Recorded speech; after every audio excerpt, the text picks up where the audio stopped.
श्रीमद् भागवत गीता हिंदी और सरल भाषा में 8वां अध्याय अक्षर ब्रह्म योग श्रीमद् भागवत गीता प्रस्तुत करता आध्यात्मिक कहानियां।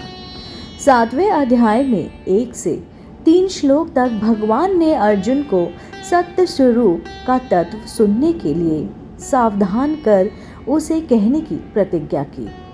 फिर उसे जानने वाले की प्रशंसा करके 27वें श्लोक तक उस तत्व को विभिन्न तरह से समझाकर उसे जानने के कारणों को भी अच्छी तरह से समझाया और आखिर में ब्रह्म आध्यात्म कर्म अधिभूत अधिदेव और अधियज्ञ सहित भगवान के संग्रह स्वरूप को जानने वाले भक्तों की महिमा का वर्णन करके वह अध्याय समाप्त किया।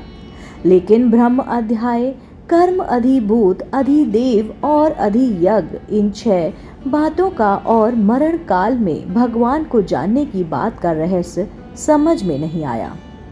इसलिए अर्जुन ने कहा, हे पुरुषोत्तम, वह ब्रह्म क्या है, अध्यात्म क्या है, कर्म क्या है, अधिभूत नाम से क्या कहा गया है और अधिदेव किसको कहते हैं।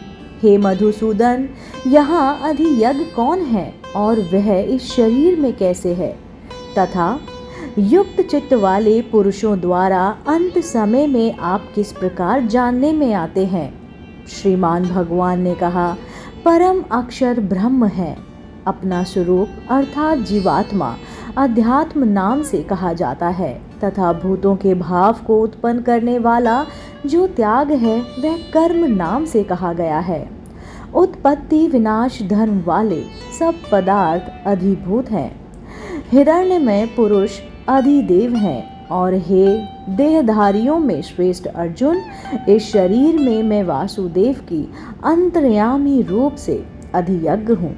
जो पुरुष अंतकाल में भी मुझको ही स्मरण करता हुआ शरीर को त्याग कर जाता है वह मेरे साक्षात स्वरूप को प्राप्त होता है, इसमें कुछ भी शयन नहीं है।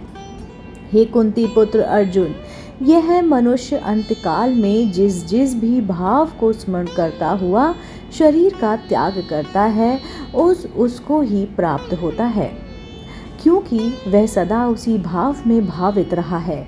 इसलिए हे अर्जुन, तू सब समय में निरंतर मेरा स्मरण कर और युद्ध भी कर। इस प्रकार मुझ में अर्पण किए हुए मन बुद्धि से युक्त होकर तू निसंदेह मुझको ही प्राप्त होगा।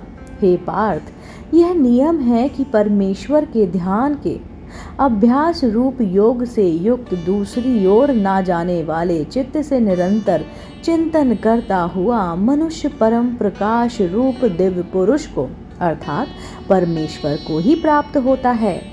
जो पुरुष सर्वज्ञ अनादि सबके नियता सूक्ष्म से भी अति सूक्ष्म सबके धारण पोषण करने वाले अचिंत स्वरूप सूर्य के सदृश नित्य चेतन प्रकाश रूप और अविधा से अति परे शुद्ध सचितानंद घन परमेश्वर का स्मरण करता है, वह अभियुक्त पुरुष अंतकाल में भी योग बल से भ्रुकुटी के माध्यम में प्राण को अच्छी प्रकार स्थापित करके फिर निश्चय मन से स्मरण करता हुआ उस दिव्य रूप परम पुरुष परमात्मा को ही प्राप्त होता है।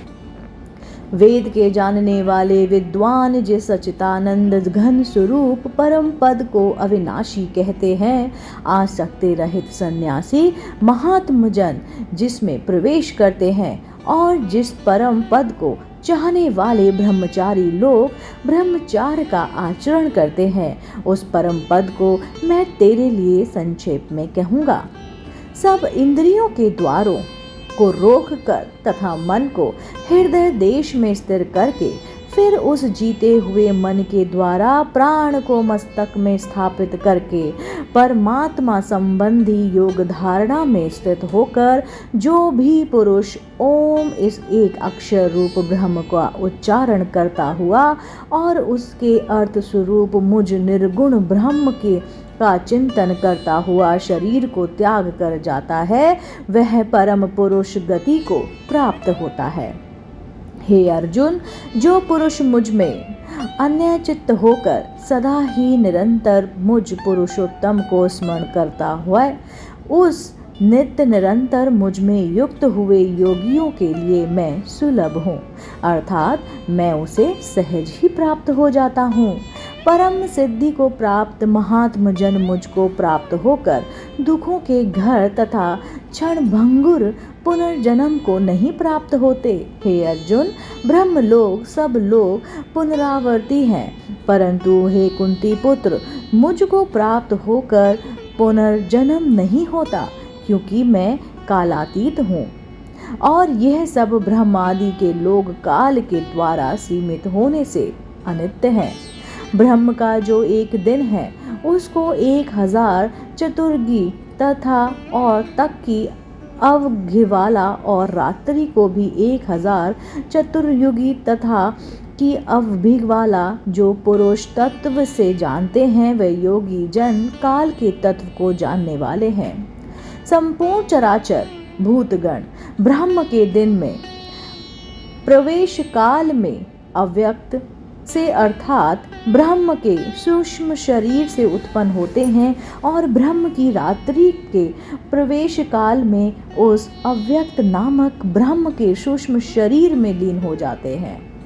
हे पार्थ, वही ये भूत समुदाय उत्पन्न होकर प्रकृति के वश में हुआ रात्रि के प्रवेश काल में लीन होता है और दिन के प्रवेश काल में फिर उत्पन्न होता है। उस अव्यक्त से भी अति परे दूसरा अर्थात लक्षण को सनातन अव्यक्त भाव है। वह परम दिव्य पुरुष सब भूतों के नष्ट होने पर भी नष्ट नहीं होता है।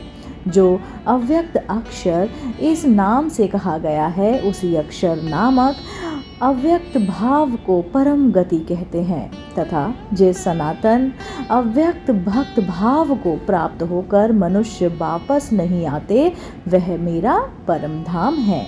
हे पार्थ, जिस परमात्मा के अंतर्गत सर्वभूत है और जिस सच्चिदानंद घन परमात्मा से यह समस्त जगत परिपूर्ण है, वह सनातन अव्यक्त परम पुरुष तो अनन्य भक्ति से ही प्राप्त योग्य है। हे अर्जुन, जिस काल में शरीर त्याग कर गए हुए योगी जन तो वापस ना लौटने वाली गति को और जिस काल में गए हुए वापस लौटने वाली गति को ही प्राप्त होते हैं, उस काल को अर्थात दोनों मार्ग को कहूँगा। जिस मार्ग में ज्योतिर्मय अग्नि अभिमानी देवता है, दिन का अभिमानी देवता है, शुक्ल पक्ष का अभिमानी देवता है और उत्तरायण के 6 महीने का अभिमानी देवता है, उस मार्ग में मरकर गए हुए ब्रह्मवेत्ता योगी जन उपयुक्त देवताओं द्वारा क्रम से ले जाकर ब्रह्म को प्राप्त होते हैं। जिस मार्ग में धूमाभिमानी देवता है, रात्रि अभिमानी देवता है तथा कृष्ण पक्ष का अभिमानी देवता है और दक्षिणायन के 6 महीनों का अभिमानी देवता है, उस मार्ग में मरकर गया हुआ सकाम कर्म करने वाला योगी उपयुक्त देवताओं द्वारा क्रम में ले जाया हुआ चंद्रमा की ज्योति को प्राप्त होकर स्वर्ग में अपने शुभ कर्मों का फल भोग कर वापस आता है। क्योंकि जगत के यह 2 प्रकार हैं, शुक्ल और कृष्ण अर्थात देवयान और प्रत्यान मार्ग सनातन माने गए हैं। इसमें एक के द्वारा गया हुआ जिसमें वापस नहीं लौटना पड़ता उस परम गति को प्राप्त होता है और दूसरे के द्वारा गया हुआ फिर वापस आता है अर्थात जन्म मृत्यु को प्राप्त होता है। हे पार्थ, इस प्रकार इन दोनों मार्गों को तत्व से जानकर कोई भी योगी मोहित नहीं होता। इस कारण हे अर्जुन, तू सब काल में समबुद्धि रूप योग से युक्त हो अर्थात निरंतर मेरी प्राप्ति के लिए साधन करने वाला हो। योगी पुरुष इस रहस्य को तत्व से जानकर वेदों के पढ़ने में तथा तप यज्ञ और दानादि के करने में जो पुण्य फल कहा गया है उन सबको निसंदेह उल्लंघन कर जाता है और सनातन परम पद को प्राप्त होता है। इस प्रकार उपनिषद, ब्रह्म विद्या तथा योग शास्त्र रूप श्रीमद् भागवत गीता के श्री कृष्ण अर्जुन संवाद में अक्षर ब्रह्म योग नामक 8वां अध्याय संपूर्ण हुआ। इसी के साथ अगला अध्याय सुनने के लिए आप देखते रहिए आपका अपना पसंदीदा YouTube चैनल आध्यात्मिक कहानियाँ।